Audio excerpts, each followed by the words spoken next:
Hello बच्चों, जय हिंद। मैं हूं आपका दोस्त हरीश। कैसे आप सभी लोग?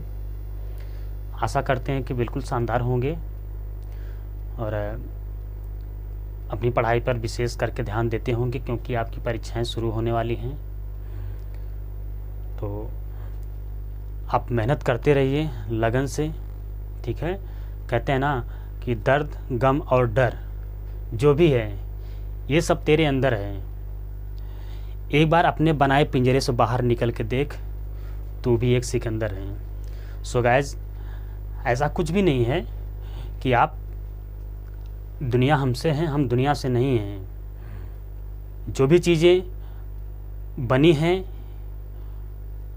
उससे प्रकृति ने बनाई है या मानव ने बनाई है, ठीक है।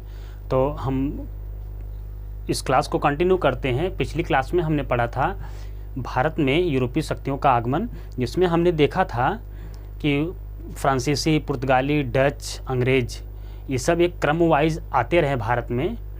और उसी क्रम में हम पढ़ेंगे कि जो डच थे, फ्रांसीसी थे और पुर्तगाली थे, उनमें से जो डच थे, पुर्तगाली थे, वो तो चले गए, इंडिया को छोड़ करके वो चले गए। लेकिन जो ये अंग्रेज थे, ब्रिटिशर और आपके फ्रांसीसी, ये दोनों लोग भारत में रह गए। ये दोनों लोग भारत में रह गए। अब क्यों रह गए ये धीरे धीरे अपने व्यापार को ये एक विस्तृत रूप दे रहे थे। यहाँ पर वो पांव पसारे हुए थे कि किस तरह से हम भारत में जो संसाधन है उसका शोषण कर सकें, उनका उपयोग कर सकें, क्योंकि इन सारी चीज़ों से हम जो भारतीय थे वो अनजान थे, अनभिज्ञ थे। तो इसके बारे में हमने यहाँ ऊपर आपको दिया है। टॉपिक क्या है आपकी? भारत में अंग्रेजी राज्य की स्थापना। आए तो ये 1600 में थे, है ना। 1464 से पहली बार पुर्तगाली आते हैं, उसके बाद अंग्रेज आते हैं, फिर डच आते हैं, फिर फ्रांसीसी आते हैं। ये क्रम था इनका। अब वो आए भारत में और उनमें युद्ध होते रहें, धमकियां मिलती रहीं, और जो भी सामान थे वो किसी न किसी जहाजी बेड़ों के सहायता से वो ले जाते रहें, लेकिन जो उनको चाहिए था अभी तक वो नहीं मिला था। इसलिए जो अंग्रेज थे वो अपने आप में एक, कहें तो बुद्धिजीवी ही कहेंगे। भाई सभी लोग चले गए लेकिन अंग्रेज यहाँ पर रह गए। उनके पास रणनीतियाँ थीं, उनके पास षड्यंत्र थे, ठीक है। तो हम लोग देखते हैं कि जो भारत में अपना राज्य स्थापित करने लगे जो अंग्रेज थे, ठीक है। तो हम यहाँ से देखते हैं कि जो 18वीं शताब्दी में मुगल साम्राज्य की शक्ति क्षीण होने लगी। 18वीं शताब्दी में मुगल साम्राज्य की शक्ति क्षीण होने लगी। अब ये क्या आप कोई बता सकता है कि 18वीं शताब्दी में जो अंतिम शासक था मुगल साम्राज्य का वो कौन था? जी, बहादुर शाह द्वितीय। बहादुर शाह द्वितीय जो कि 1857 में वो मुगल साम्राज्य का अंतिम शासक था। और अकबर के बाद से शायद ऐसा कोई शासक नहीं हुआ जो कि पूरी दिल्ली सल्तनत को चला सके। तो क्या हुआ कि इनकी शक्ति धीरे धीरे क्षीण होने लगी। जो मुगल साम्राज्य थे इनकी शक्ति धीरे धीरे क्षीण होने लगी। क्षीण होने का मतलब जो महत्वाकांक्षी शक्तिशाली शासक थे वो उनके लड़कों ने उनको मार करके राजा बने, है ना। इस तरह से उनका ये क्रम चलता रहा। पिता को मार करके जो उत्तराधिकारी थे, जो उनके लड़के थे, जैसे हुमायूं को मारकर जहांगीर बना, जहांगीर को मारकर औरंगजेब बना, औरंगजेब को मार करके ये क्रम उनका चलता रहा। तो उससे क्या हुआ, जब इनकी शक्ति क्षीण होने लगी, एक तरह से इनकी शक्तियाँ जो थी मुगल साम्राज्य की वो धीरे धीरे क्या हुई कि संकुचित होने लगी। और संकुचित होने लगी तो उसका फ़ायदा उठाकर जो प्रांत में, कई प्रांतों में, कई क्षेत्रों में बटे हुए थे, उस टाइम के जो गांव थे, नगर थे, जो आज हम कहते हैं गांव, नगर, कस्बा, उस टाइम में प्रांत कहा जाता था। उस टाइम में प्रांत कहा जाता था, क्षेत्र कहा जाता था। तो जो प्रांत और क्षेत्रीय जो छोटे मोटे सियासी राजा थे, वो क्या किए कि वो बिहार, उड़ीसा, अवध, मैसूर, हैदराबाद, मराठा, यहाँ के जो छोटे मोटे सियासी शासक राजा थे, उन्होंने अपनी स्वतंत्रता स्थापित कर ली। देखा भाई कि हमारे देख रेख के लिए कोई नहीं है, और हाँ, हम हो सकता है मैं शासक बन जाऊं। कैसे होते हैं हमारे जो गांव के मुखिया होते हैं, प्रधान होते हैं, हम उसे गांव का सबसे श्रेष्ठ मानते हैं और हम उसको चुन करके प्रतिनिधित्व करके अपने गांव में लाते हैं, है ना, क्योंकि हमारे गांव से संबंधित जो भी समस्याएं होंगी उसका वो निदान कर सके, उसका वो उपचार कर सकें। तो धीरे धीरे क्या हुआ कि बिहार में, उड़ीसा में, अवध में, मैसूर में, हैदराबाद, मराठा में, यहाँ पर जो छोटे मोटे सियासी राजा थे, उन्होंने क्या किया कि अपनी स्वतंत्रता स्थापित कर ली कि भाई हम स्वतंत्र, हम किसी के बंधन में नहीं रहेंगे, हम किसी के क्या ना सर्वेक्षण में काम नहीं करेंगे, हम खुद की शासन सत्ता चलाएंगे। ठीक है। फिर इसी सदी में यूरोप में फ्रांस, इंग्लैंड के बीच विश्व में उपनिवेशवाद व व्यापार से मुनाफा कमाने के लिए लगातार युद्ध होते रहे, और इसी कड़ी में जो फ्रांस और इंग्लैंड थे वो उपनिवेशवाद का मतलब होता है कि एक, मान लीजिए कि एक इंग्लैंड है और एक भारत है। जब इंग्लैंड भारत से किसी वस्तु को खरीदेगा तो भारत उपनिवेशक बनेगा, किसका? इंग्लैंड का। ठीक है। तो ये फ्रांस और इंग्लैंड दोनों लोग, ये लोग क्या कि भारत से ज़्यादा मुनाफा, अधिक से अधिक धन इकट्ठा करने के लिए ये लोग उपनिवेशवाद और व्यापार करने के लिए लगातार युद्ध करते रहे। कई वर्षों तक इनका युद्ध चलता रहा। ऐसा नहीं है कि बस 2-4 बार, कई वर्षों तक, कहें तो 10-20 साल तक इनका युद्ध चलता रहा।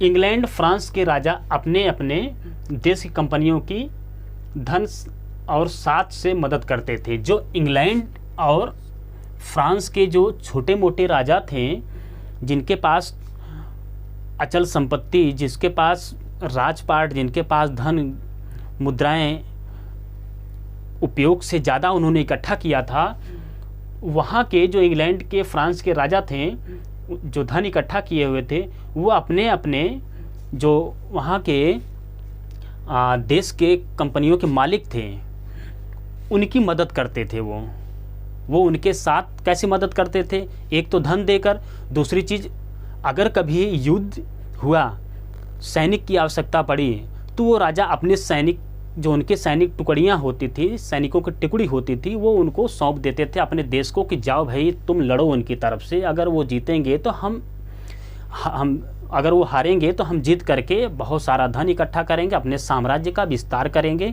ठीक है। तीसरी बात, ठीक है, इतनी बातें आपको समझ में आई क्या कि 18वीं शताब्दी में मुगल साम्राज्य की शक्तियाँ खत्म होने लगी। खत्म क्यों होने लगी? कि उसमें बहुत सारे डिबेट होने लगे, मतभेद होने लगे। कि उसमें क्या हुआ कि ये आपका दिल्ली सल्तनत था। ठीक है। अब दिल्ली सल्तनत पे जो मुगल साम्राज्य का शासक था, वो एक तरह से नदारद था। वो किसी भी प्रकार का भोग विलास में अधिक विलिप्त था। इसलिए वो जो यहाँ पर छोटे मोटे प्रांत थे, क्षेत्र थे, वो उन पर ध्यान नहीं दे पा रहा था। और ये लोग क्या करते थे कि आपस में लड़ते झगड़ते भी थे, है ना, लड़ते झगड़ते भी थे, और ये अपने अपनी स्वतंत्रता को स्थापित कर लिए। यहाँ पर ये भोग विलासता पूर्ण जीवन व्यतीत कर रहे थे। इसलिए इनकी शक्तियाँ धीरे धीरे क्षीण होती गईं। जब इनके सैनिक बढ़ गए, इनके सर्वेक्षण में कोई काम नहीं कर रहा है, तो कैसे मजबूत होगी इनकी स्थिति। ठीक है। तो भारत को अंग्रेज़ों ने अपना उपनिवेश राज्य देश क्यों बनाया? बात आती है कि भारत को ही क्यों अंग्रेज़ों ने अपना उपनिवेशवाद का देश बनाया? तो क्यों बनाया? इंग्लैंड में औद्योगिक क्रांति के दौरान, औद्योगिक क्रांति क्या होती है? जो किसी विशेष कार्य के लिए एक मुहिम चलाई जाए, है ना। जैसे इंदिरा गांधी ने गरीबी हटाओ का नारा दिया था, एक मुहिम चलाया था। तो गरीबी हटाओ नारा में उन्होंने कृषि पर बल दिया, है ना, कि जो किसान हैं वो अपने खेतों में अच्छे से अच्छा अनाज उपजाएं, उनके लिए बीज की व्यवस्था किया, उनके लिए खाद मिट्टी की व्यवस्था किया, उसके लिए उन्होंने कृषि अनुसंधान केंद्र बनवाए, और जो भी कीटनाशक दवाएं, मतलब बहुत सारी चीज़ें, जो एक कृषि क्रांति आई, है ना, हरित क्रांति आई, जिसके भारत के जनक है ना डॉक्टर MS स्वामीनाथन। ठीक है, तो यहाँ पर जो है कि इंग्लैंड में औद्योगिक क्रांति के दौरान वहाँ पे जब एक क्रांति सी आई कि यहाँ का सामान जब वहाँ जाता और वहाँ पे कंपनियों में उसको प्योरीफाई करते, वो लोग उसको एक उपयोग के योग्य बना लेते, और भारत में से कच्चा माल खरीद कर ऊंचे दामों पर बेचकर मालामाल होना चाहते थे। क्या किए कि औद्योगिक क्रांति सी एक आ गई, मतलब यहाँ से जब सामान एकदम पूरा गोदाम भर करके जाने लगा, जब जाने लगा तो वहाँ पर क्या किया कि यहाँ से सामान क्या ले जाते थे, वो यहाँ से सामान वो ले जाते थे क्या क्या, कि जैसे मसाले, मैंने बताया है आपको, है ना, मसाले। अब मसाले में छोटी इलायची है, बड़ी इलायची है ना, लौंग है, मसाले, और सूती कपड़े, है ना, सूती रेशमी कपड़े, ये सारी चीज़ें ले जाते। कच्चा माल जैसे जो कॉटन होता है ना, कपास की खेती यहाँ के लोगों को जबरन करवाई जाती थी। वो कपास की खेती करते थे और उस कपास को ये सस्ते दामों पर खरीदते थे, खरीद करके इंग्लैंड में ले जा करके उनको उससे बुनाई करके कपड़े बनाते और यहाँ ला करके ऊंचे दामों पे बेचते। अब सोचिए कि इस सूती रेशमी कपड़े और जो आपका कॉटन का कपड़ा है, रुई यहाँ पर ले जाते हो, अगर वो ले जाते, मान चलिए आप 5 रुपया किलो ले जाते, तो उस जो कपड़े ले जाते थे 1 किलो में अगर 1 शर्ट बनता था तो 5 रुपया किलो ले गए वो लोग, 5 रुपया उसमें लागत लगी बनाने के लिए, तो उसको 50 रुपये में ला करके भारत में ही बेचते थे। और भारत के लोग शौक से पहनते थे। क्यों पहनते थे? क्योंकि हाथ से बनाने में बहुत टाइम लगता था, मशीनों की अपेक्षा मशीनों से स्पीड से और कार्य बहुत तेज़ी से होता था। तो इतनी बात समझ में आई कि औद्योगिक क्रांति जब आई इंग्लैंड में कि उद्योग, बड़े बड़े उद्योग लगाने लगे वो लोग, उद्योगों में मशीनें लगाने लगे और मशीनों से उन्होंने क्या किया, मसालों को प्यूरीफाई किया और मसालों को पैकिंग शुरू किया। सूती जो मसाले पैकिंग करते थे वो दूसरे देशों में भेजते थे ये लोग, यूरोप के दूसरे देश जैसे पुर्तगाल हो गया, है ना, पुर्तगाली तो नहीं आते थे, पुर्तगाल में भी मसालों का उपयोग अधिक होता था, फ्रांस में भी अधिक होता था। सूती कपड़े थे, सूती कपड़े भारत में भी ये बेचते थे और अन्य देशों में भी बेचते थे। तो एक औद्योगिक क्रांति के तहत इन्होंने इन चीज़ों को भारत के कच्चा माल खरीद कर ले जाते हैं और वहाँ पर उसको प्यूरीफाई करके मशीनों से उसकी कटाई बुनाई करके ला करके वो भारत में और यूरोप के अन्य देशों में वो बेचते थे। एक बात। दूसरी बात, भारत में कई फसलें जैसे नील, पटसन, अफीम, गन्ना, चाय, कहवा उगवाकर दूर दूर वो बेचते थे। भारत में वो क्या करते थे, जो हमारे भाई सब तो लिप्त थे, छोटे मोटे जो सियासी राजा थे वो लिप्त थे, वो मिले हुए थे, अंग्रेज़ों से मिल जाते थे और मिलने के बाद जो राजा, जहाँ का छोटा मोटा राजा होता था, वो राजा के अंडर में कुछ गांव के लोग काम करते थे, तो उनसे वो राजा कह करके वो खेती करवाता और अंग्रेज़ों से मिला होता था। अगर नहीं मानते थे तो अंग्रेज़ क्या करते कि किसी और छोटे मोटे राजा को पैसे दे करके कहता था उसको मारो, उस राजा को मार करके मुखिया बन जाता, एक शासक बन जाता और फिर वो जबरन काम करवाता। जो छोटे मोटे किसान थे वो मिले हुए थे, अंग्रेज़ों से मिले होते थे, तो उन्होंने जबरन क्या क्या, नील, पटसन, अफीम, गन्ना, चाय, कहवा ये सब उगवाते और इनको ले जा करके इंग्लैंड में, पेरिस में, जेनेवा में, है ना, स्विट्ज़रलैंड में, इस सभी देशों में ऊंचे दामों पर बेचते थे। व्यापार के लिए मुख्य क्षेत्रों में रेल लाइनें, सड़कें, देखिए व्यापार के लिए इन्होंने क्या किया कि रेल लाइनें बिछाई, सड़कें बिछाई और रेल लाइनें इन्होंने क्या किया, अपने व्यापार को और बढ़ाने के लिए रेलवे पटरियां बिछाना शुरू कर दिया, सड़कें बनानी शुरू कर दी, है ना। तो और उसके बाद लोहा की खानें जो थी, लोहे की, कोयला की खदान जो थी, खनिजों की खदान जो थी, इन सबको वो क्या करते थे, और जंगल से जो लकड़ियाँ होती थी, जो इमारती लकड़ियाँ होती थी, जो कि जहाज़ों को, जलानों को बनाने में काम आती थी, उनमें बहुत सारी जंगल में लकड़ियाँ होती हैं, जैसे बांस, बेंत, साल, साखू, सागौन, चीड़, देवदार, चंदन, बहुत सारी ऐसी इमारती लकड़ियाँ होती थी। इनको ये पूरा कटवा करके लोहे की खदानों में से लोहा, तांबा, पीतल, जस्ता, कोयले की खदानों से कोयला, तारकोल, कैरोसिन, ये सारी चीज़ें निकाल करके वो क्या करते थे, इस रेल के माध्यम से और ट्रकों के माध्यम से वो ले जा, कहाँ पर वो व्यापार करना, वो मतलब उन चीज़ों को ले जा करके वो एक गोदाम में एक जगह पर इकट्ठा करते, उसके बाद फिर वो इंग्लैंड भिजवा देते हैं। ये सब करने के लिए उन्हें भारत में जगह जगह अधिकारी रखने और भारतीयों को नियंत्रित करने की आवश्यकता महसूस हुई। अब सोचिए कि इतनी सारी चीज़ें उन्होंने पूरा अपना आधिपत्य जमा लिया, अब उसकी देख रेख के लिए भाई कोई कर्मचारी अधिकारी तो होना चाहिए। तो उन्होंने जो ये लोहे की खदानें, कोयले की खदानें और आपकी जो और खनिज थे उनकी खदानें, उनकी देख रेख के लिए उन्होंने वहाँ पर फैक्ट्रियाँ बनाई, वहाँ पे कुछ अधिकारियों को नियुक्ति की और सिपाहियों को नियुक्ति की, और करने के बाद उन्होंने जगह जगह लगा दिया।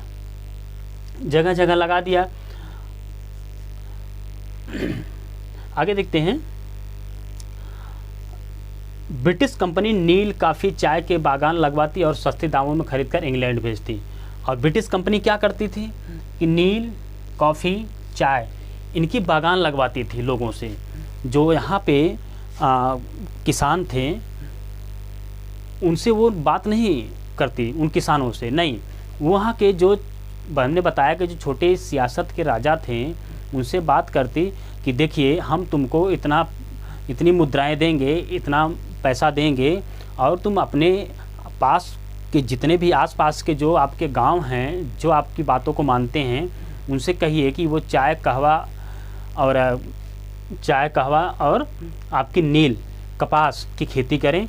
हम जो है कि उसको इतने दामों पर ख़रीदेंगे और आपको भी उसमें से कुछ % देंगे। तो वो शासक, वो राजा मान जाता था और वो लोगों से कहता, और नहीं मानते थे तो उनको चोट पहुंचाते, उनको अभद्र तरीके से उनसे साथ व्यवहार करते। और उसके बाद अगर जैसे कोई ऐसा राजा हुआ जो उस अंग्रेज़ की बात नहीं मानता था, तो वो दूसरे राजा से कहता था जाके मारो उसको। और भाई उस डर से वो लोग उसके अंडर में काम करते हैं। इतनी बात आपको समझ में आई? तो इस प्रकार